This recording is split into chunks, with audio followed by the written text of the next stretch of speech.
Good evening. My name is Ellie Meyerfeld. I'd like to welcome you all. I want to thank our event partners, The Well, Michigan State University Hillel, the Voice Vision Holocaust Survivor Oral History Archive, University of Michigan Hillel, Eastern Michigan University for Jewish Studies. The truth is, meaningful programs like this evening can only happen with the support of our community partnerships. This evening's program is going to be a thoughtful conversation about how Charlottesville itself has changed after the events of 2017. In what has since become known as the Summer of Hate, those 2 days of demonstrations that included white supremacists, neo-Nazis, and counter-protesters has reminded all of us how deep the roots of prejudice and anti-Semitism run in this country.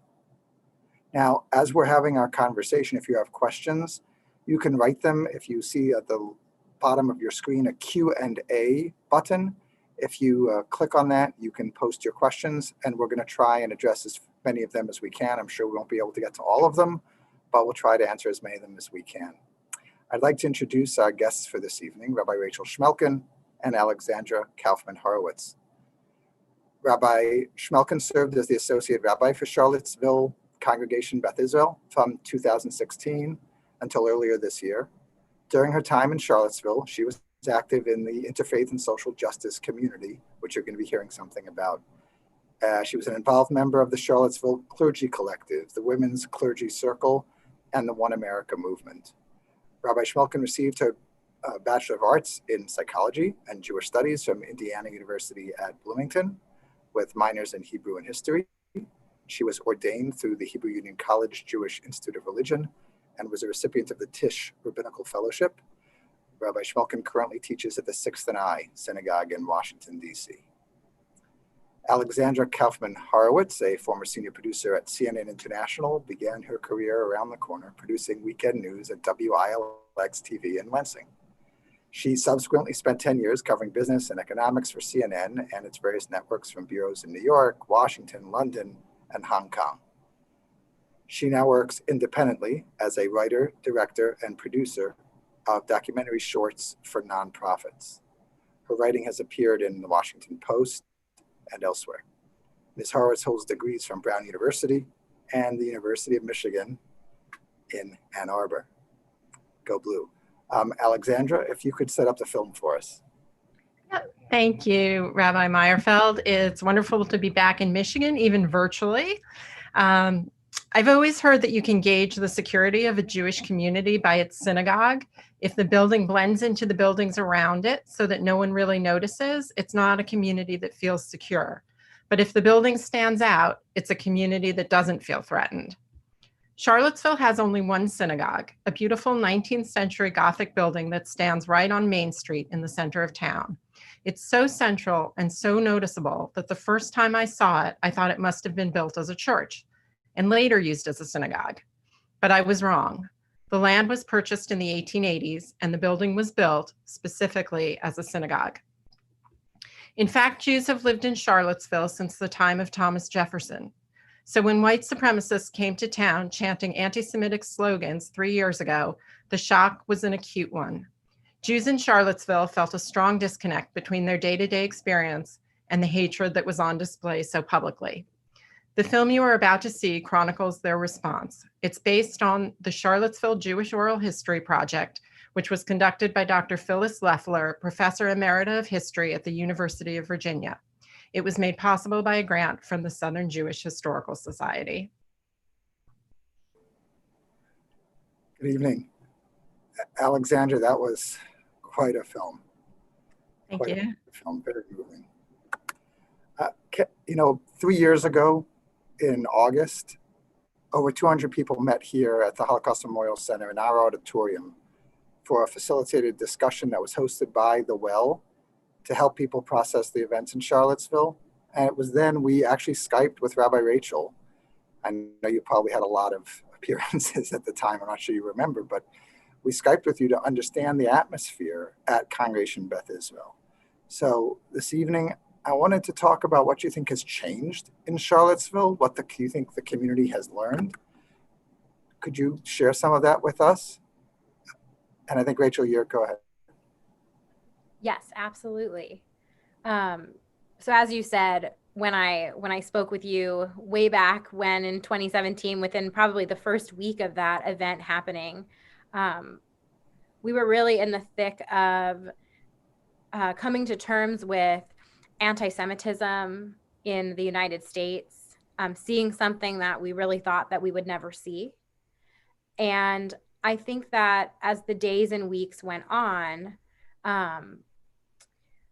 we sort of accepted the new reality.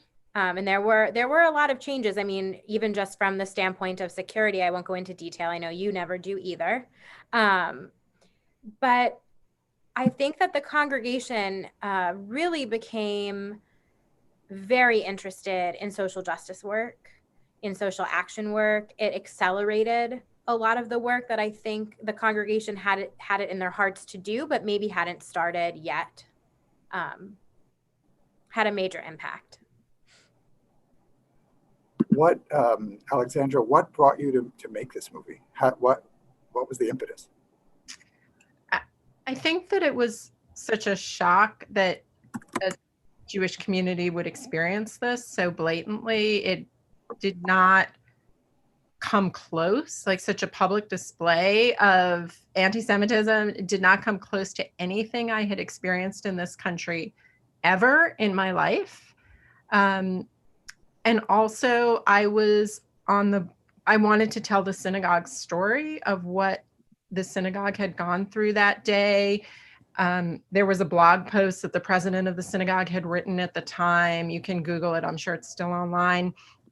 That talked about standing in the lobby. He was standing in the lobby of the synagogue and seeing people with semi-automatic weapons outside, and they didn't try to come in, but he was wondering what he would do if they did try to come in and how he was going to protect the people inside. And I was on the board of my synagogue at the time.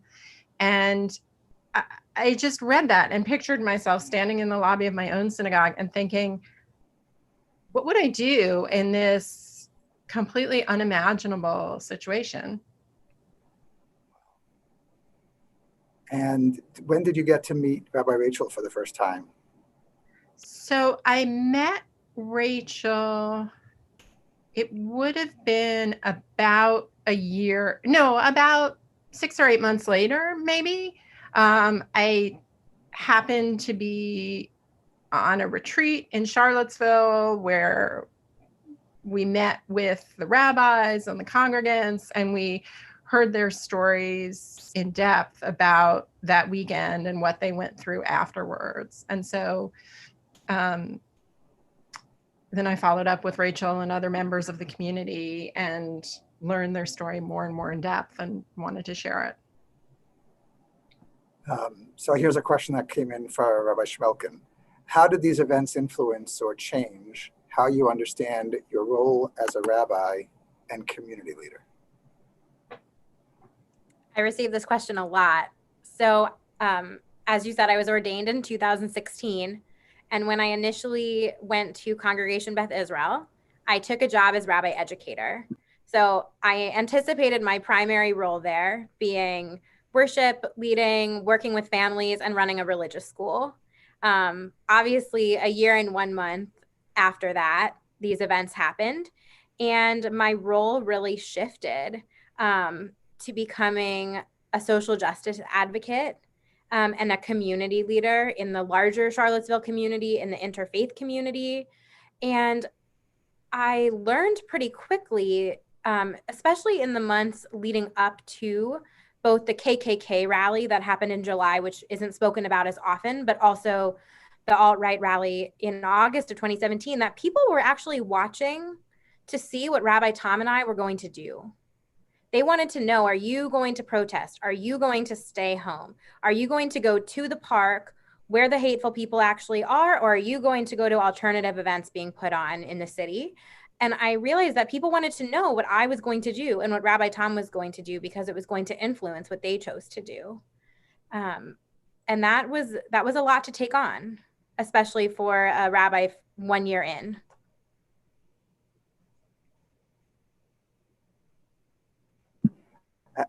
as the progress of your position there matured, and this became something that was more like history rather than what was currently going on, how did that influence what you saw your role as for every day when it wasn't, stress?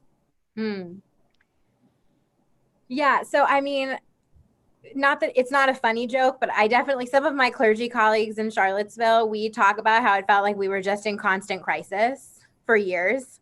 I think, there wasn't a lot of media coverage about what was happening in Charlottesville after those events, but in truth, it was almost an entire year of neo-Nazi trials and court cases. Richard Spencer, one of the rally organizers, and like 49 white supremacists actually showed up on Sukkot in October of that year, and were literally one block away from the synagogue while I was having a 20s, 30s event outside. So I would say, like, for at least a year afterwards, it kind of was small lulls, but crisis points. And then I think that maybe by mid 2018 or so, we were able to start to do maybe focus more on like dialogue work, fewer conversations about security. We spent every staff meeting talking about security for I don't know how many months. So yeah, I mean, I think that, and then there was a pandemic. So that's my answer. Your experience as a rabbi. I wonder, Rachel, if you could talk about the events leading up to August 2017, because one of the things that I didn't realize when I first met you and got to know people in your congregation was that there had been a series of white supremacy rallies leading up to it. And maybe you can talk a little bit more about that there wasn't an isolated event. Yeah, so the first one actually happened in May of 2017, and it happened during a Saturday morning Shabbat service. I was at the synagogue, so was Rabbi Tom. We didn't know what was going on. We had a young adult congregant discover what was going on during the luncheon, I think, and actually go over to the park, and he wears a kippah, so people were yelling anti-Semitic slurs at him. And then it was just a couple weeks after that we got wind, actually through progressive activists in the community, that the KKK had asked for a permit to rally. And so then very quickly the interfaith clergy community came together to try and figure out what to do about that. But right around the same time, we also were getting news of the August 12th protest that was coming. And so in reality, what actually happened was that the activist community, as well as the clergy community, spent the entire summer preparing for both of these hateful rallies in different ways, whether that was through planning interfaith prayer experiences or meditative experiences. What I personally was doing, I was at nonviolent direct action trainings and civil disobedience trainings almost every evening for a couple of weeks leading up to it. Really serious work in terms of actually how to physically show up and put your body on the line. You mentioned the clergy collective, and I was wondering if you could highlight a bit about that groundwork that was laid. Could share that with us. Yeah, so the Charlottesville Clergy Collective is an amazing, amazing group in Charlottesville. I was not there when it started, but from what I understand, after the mass shooting in Charleston, South Carolina, a few members of clergy in Charlottesville realized that they didn't have connections with one another.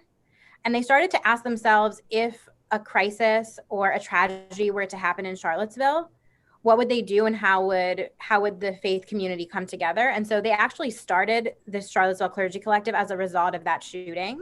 And it turns out that, thank goodness, that they had started it, because by the time everything started to happen in Charlottesville, we already knew each other. We had already been meeting. And, I think what was also interesting is that the Charlottesville Clergy Collective, it's a wide umbrella with a lot of different kinds of people. And so there was another group of activists, clergy, that in July of 2017, I wouldn't say they broke off. They sort of spun off into maybe like the baby organization of the Charlottesville Clergy Collective. And they were the ones, and I was part of that group as well, that really felt like showing up physically was the right thing to do. And so you had people that were sticking to the Charlottesville Clergy Collective, more spiritual, interfaith types of work, dialogue work, education work. And then you had clergy who were really, planning to be standing on the line. And then you had people doing both, which is what I was doing. And so it was really amazing to see like there was a role for every single person in that situation. So it's interesting. Alex, I would like to think of myself as a young person, but I remember Skokie. And that's like a generation ago. And then the things that Rachel are talking about now of nonviolent showing up, that's 2 generations ago. Are those pieces to the puzzle, you think, in what way do they inform, both question for both of you, do you think they inform our responses today? In terms of how we do respond to these? What have we learned over the last 60 years on these kinds of issues? Rachel, you want to go first? You look here. Sure. I mean, it's really fascinating. I've watched part of the movie about what happened in Skokie, and leading up to the rallies, I mean, you could actually see some of what happened then playing out in the CBI and the Congregation Beth Israel community. It wasn't that everybody said you should show up and come face to face with the neo-Nazis. There certainly were people who felt that there was a different response a different response that we should have. And so you really saw people from Congregation Beth Israel doing all different kinds of things and activism. And for some people, the act of showing up at synagogue on that Saturday morning, knowing that neo-Nazis were out and about, was protest itself. And so I think, when I watch that movie, I'm like, wow, this is really, replayed in some ways. Alexandra? It's got to be pretty traumatic for you to watch the movie, Rachel. A little bit, little bit. So I think what Rabbi Tom says at the end of the film is really the most powerful takeaway for me personally, and possibly for all of us, is that you have to find in whatever you do, whatever your field is, whatever you do in your free time, whatever your particular calling is, you have to find your way of making a difference, of fighting anti-Semitism, fighting racism, fighting hate. And I think everybody does that differently. Everyone has their own. Some people do it by making films. Some people do it by leading congregations. Some people do it by active protests. Some people do it by writing. I think it's very personal, but I think it's important to be aware of what contribution you yourself want to make and how you can do it in your own way. How you can show up, right? How you can show up, yeah. What is it about Charlottesville that attracted this number of protests back to back to back? A lot of people ask that. So it's not just that Charlottesville has these Confederate monuments, because a lot of places have those. I think that, and this is a really important and key piece, is that the rally organizers, Richard Spencer and Jason Kessler, were University of Virginia graduates. They are University of Virginia graduates. They look a lot like your average guy walking down the street. They had majors like psychology and music. And so they had a personal attachment to Charlottesville. But also, I think for me, and I don't know if I'm answering your question exactly, but I think it's an important point. Like, seeing the people who came to protest made me realize that I could be sitting in a restaurant eating dinner next to these people and not even know. They're not what I would have expected. They don't have horns.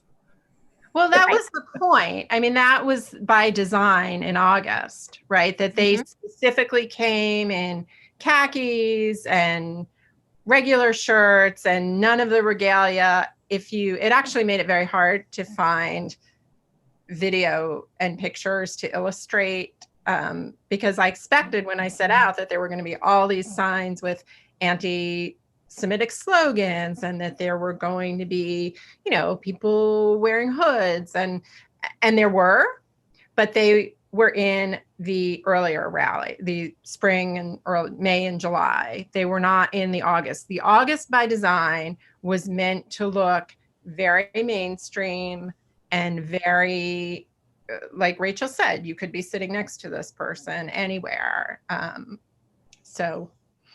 I think that's why, I'll say one thing on that too, is that I think that's why the counter protests are so important, because if you do the thought experiment of what that weekend would have looked like, if 400 or 500 well-dressed, educated neo-Nazis had held an uncontested rally in a park, spewing hatred, videotaping it, live streaming it, and putting it online, it would become incredible propaganda to recruit more and more neo-Nazis and white supremacists to join the ranks.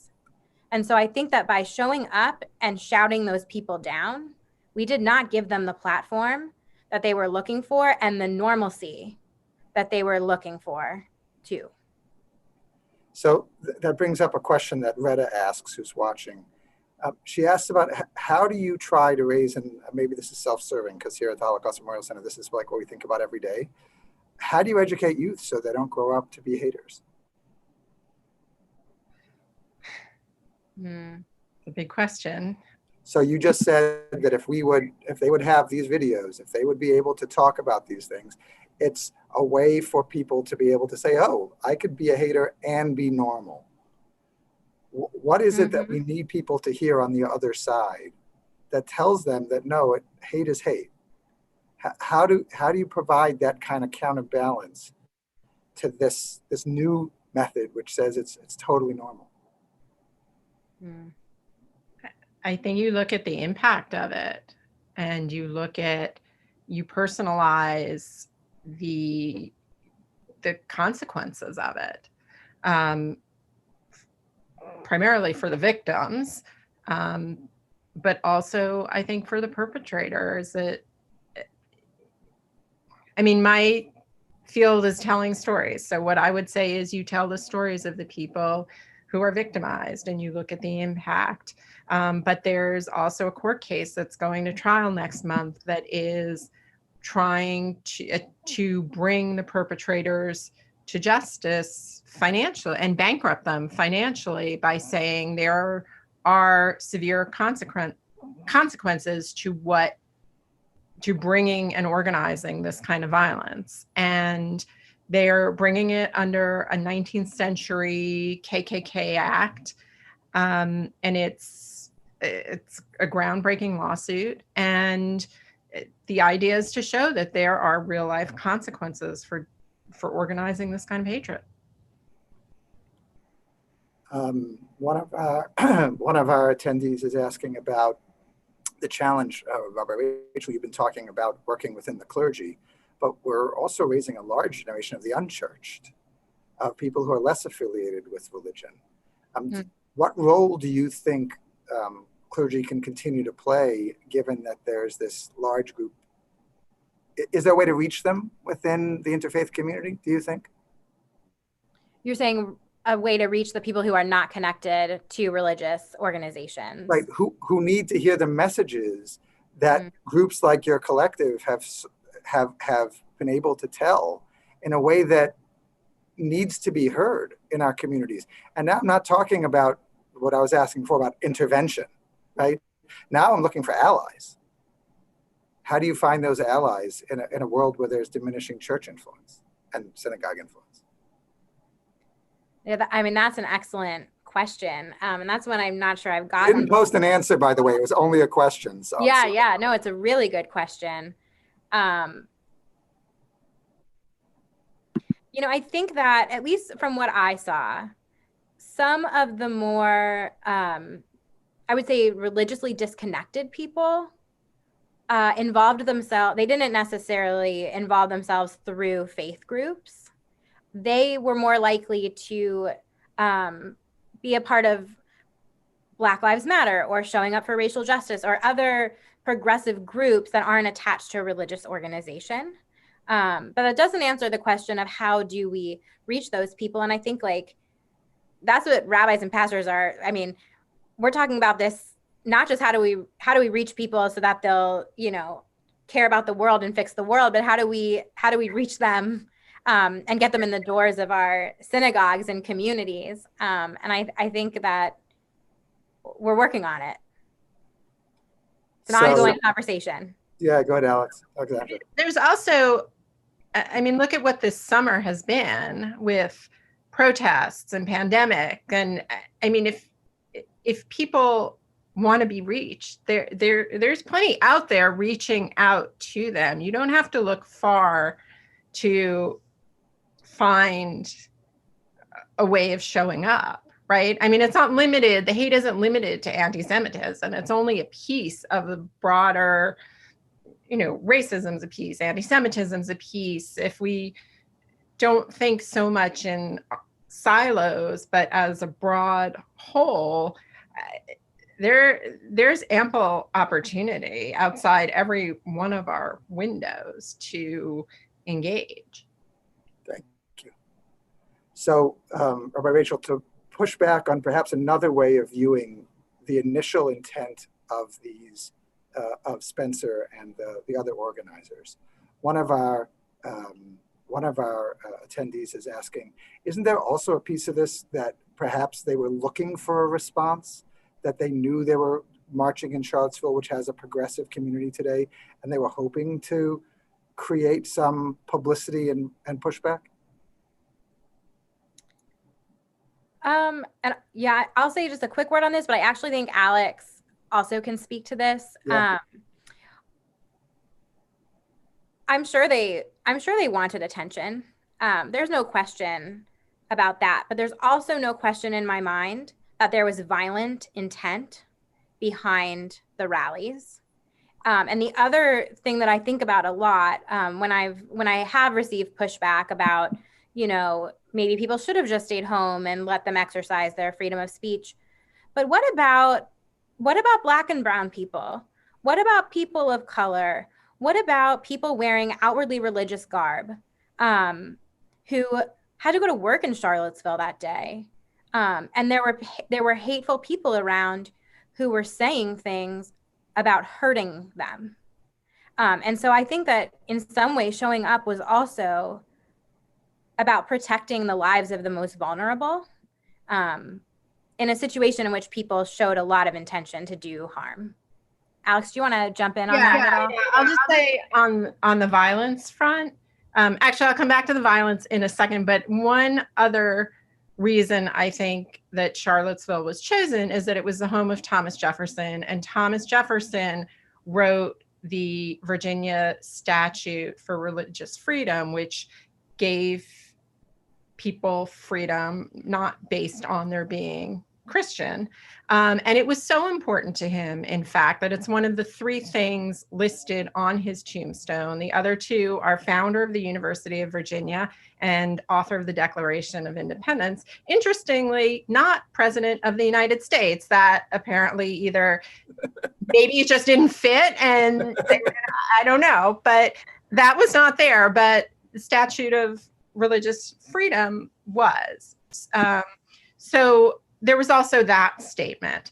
But going back to the violence, so the court case alleges that there was violent intent, that there was a conspiracy to do violence that day, that this was not a freedom of speech issue or freedom of speech rally, even though it purported to be one.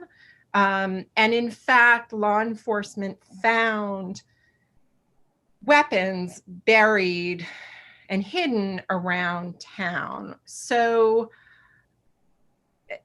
I mean, that appears to have been part of the intent was to do violence. And in this case, they have gotten access to text messages and cell phones and email that the leaders used to organize it. And they and they were writing very violent in there, violent intent in there.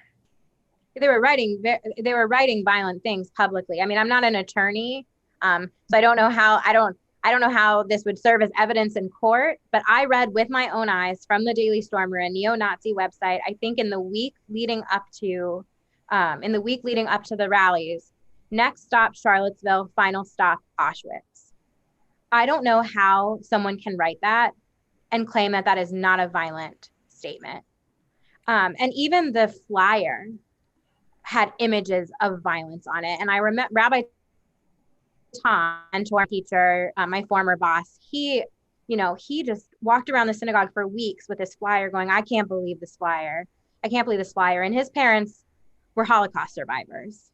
So in my mind, it wasn't a free speech issue. I wanted to ask about that.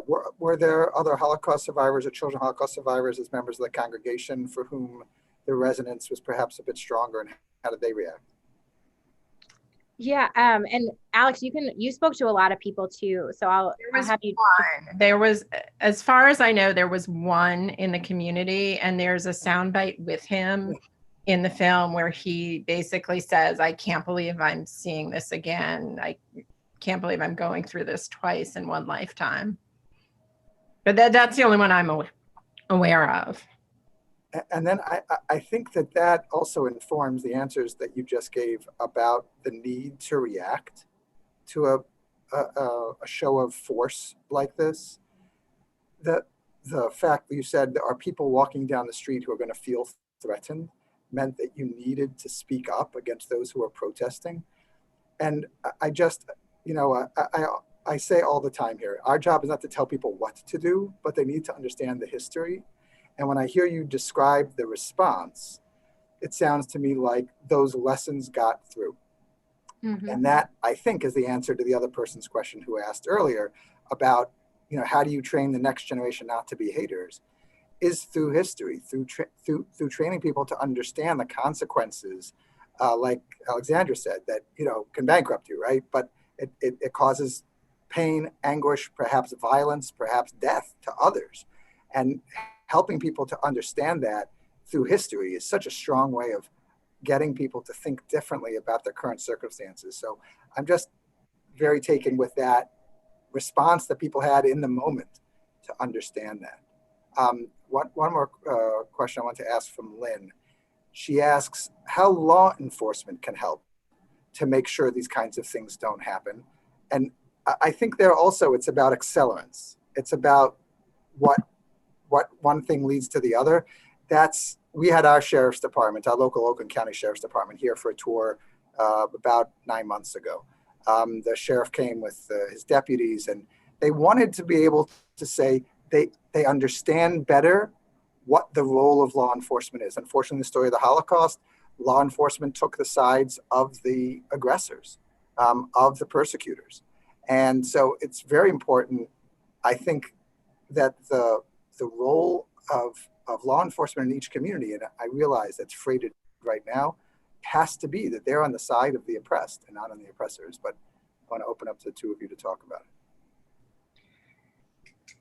Well, I'm not an expert in law enforcement, but it seems to me the first thing you do is keep the two sides apart. And when you look at the layout of the city of Charlottesville, it's a very old city, and the streets are narrow and the areas to gather are narrow. And I think there was a point at which law enforcement realized that, whether the city realized that it had a security problem or a public safety problem, and tried to move the rally to another location where they felt they could enforce safety better. And the organizers of the rally challenged that. The Virginia ACLU joined the challenge, and the city lost, and so was stuck having the rally in this place where they kind of went into it thinking they had a public safety problem. Great. Yeah, I mean, I think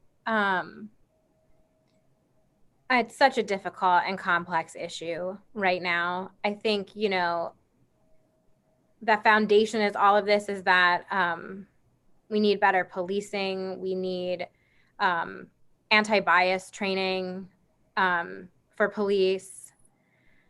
We need community resource. I mean, there's so much, but I think, you know, the other experience I had in having interactions with law enforcement in Charlottesville is that just not that many of them had met Jewish people before. The synagogue might not have been a place that was on their radar before that. And so there's some education that needs to be done, both in dismantling white supremacy and systemic racism that most certainly, in my opinion, exists in the police force, but also in making a stronger awareness of anti-Semitism and what being Jewish is, and really probably other minority religions as well. And there are probably lots of reasons why that's hard to accomplish. So one quick one, Mel just asked me to clarify that the efforts against the targets of the Charlottesville rallies were not just Jews, but also people of color, blacks, etc. And I certainly don't mean to minimize, this is a discussion about the Jewish community's response to the Charlottesville's rallies. And about, I think as Rachel made clear, about being good allies to these other communities as well. So I don't mean to minimize. What people hate, they generally hate pretty broadly. So no, this was not just a rally against Jews. There's enough to go around for all of us. That's something we really learned. Yeah, and in fact, the racism and the anti-Semitism displayed are inextricably linked in the worldview of the white supremacist and neo-Nazi. That Jews, in their mind, there's that Jews have a conspiracy to take over the world, right? This, I mean, it's the same tropes that you educate about all the time at the Holocaust Museum, but that Jews are responsible for immigrants coming to this country, that Jews are responsible for the rights that Black and brown people have, for all that people of color are able to accomplish. And so it's like a really warped and messed up view of Jewish people being responsible for, trying to replace the white race, the pure white Christian race, so to speak. Okay, I have one final question to ask that was submitted. And it really, I think, gives us a wrap up. So gives us an opportunity, I think, also for you to speak a little bit to the general idea here, which is, we hope these things never happen again, but history tells us these kinds of things will happen again. When these kinds of things occur, and they don't happen in our own communities, what's the appropriate way for us to show support, for us to reach out to the affected community without being in the way? How do we do that properly? Can both of you address that? Do you want to go first, Rachel? Sure, yeah. I mean, the outpouring of support for the Jewish community in Charlottesville was so incredible. Right afterwards, I mean, from letters to videos to a beautiful tapestry that a community made for us that we were able to hang in our synagogue, to thousands upon thousands of dollars of donations that CBI really needed in that moment to cover the unexpected security costs. But I think that, like, in speaking for myself, the other thing that matters to me in terms of the legacy of Charlottesville is that people use it as a catalyst to get involved in anti-racism work, in social justice work, in social action work, in interfaith work. And that pastors and clergy, much as the Charlottesville Clergy Collective founders did in Charlottesville, looked at Charleston and said, we need to do something. We need to make sure we know each other. Like, if the interfaith community wherever you live doesn't know each other, that should change. And so for me, I think that's the best form of support, is to make your own community better.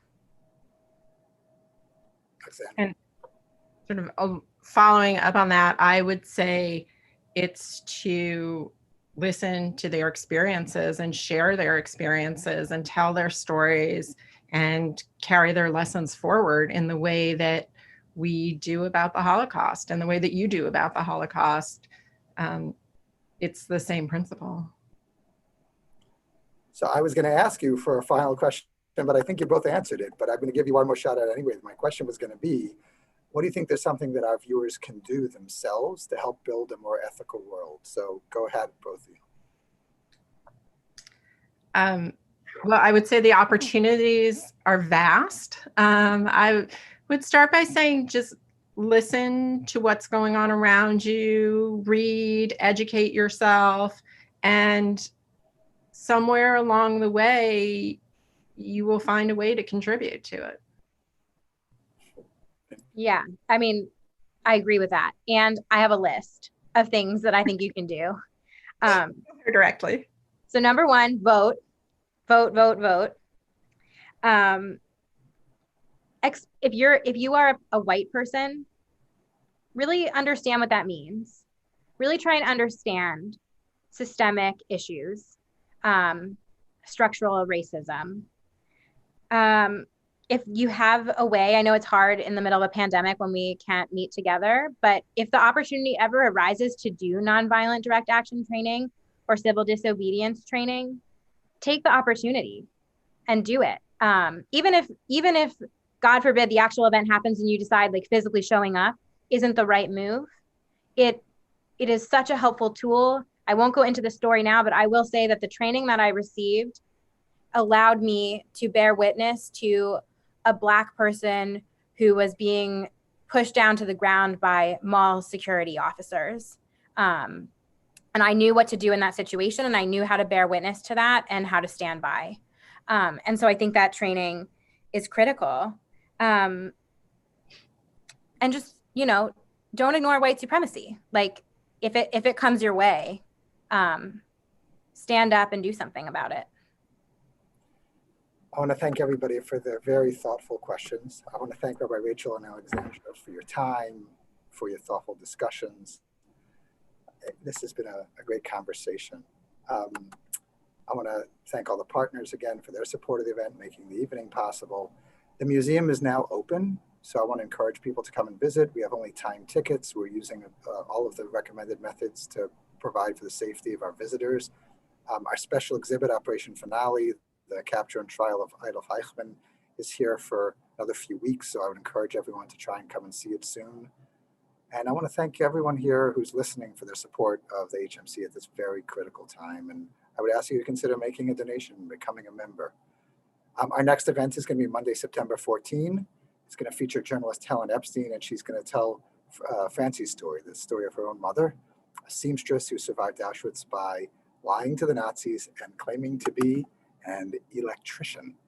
So that promises to be a very interesting discussion. I want to thank everyone for tuning in, and I'm looking forward to seeing you all again soon here in the museum and our next program. Have a good evening.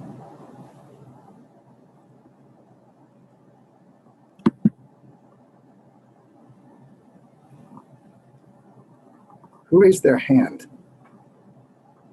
It says there's somebody with